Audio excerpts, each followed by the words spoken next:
Hindi mo pa rin ba alam kung anong reregalo mo sa boyfriend mo? Eto na yun.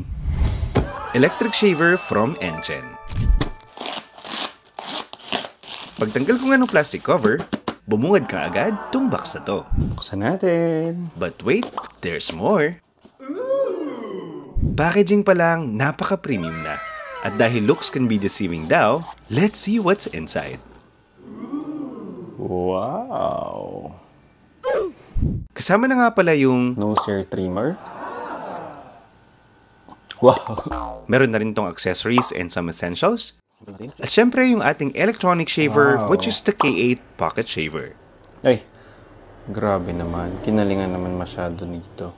Trending nga pala to sa feed ko, kaya ayan, finally, masusubukan na natin. Para ma-activate siya or mag-turn on, press mo lang dito. Anyway, may instruction naman dyan. Ayan.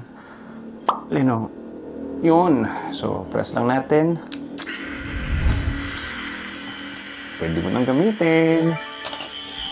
Maliban sa pagiging portable, legit ngang high quality tong electronic shaver na to. At higit sa lahat, hindi siya nakakasuga. Ayan, so, fairness, minis naman. Tanggalin natin yung ating bigote. Hindi ko tinatanggal yung balbas ko, so, yeah, let's keep it that way. 10 of 10 ang rating ko dito kasi you will definitely get what you paid for. Sulit talaga siya guys. Kaya naman check out na dyan sa Yellow Basket ko.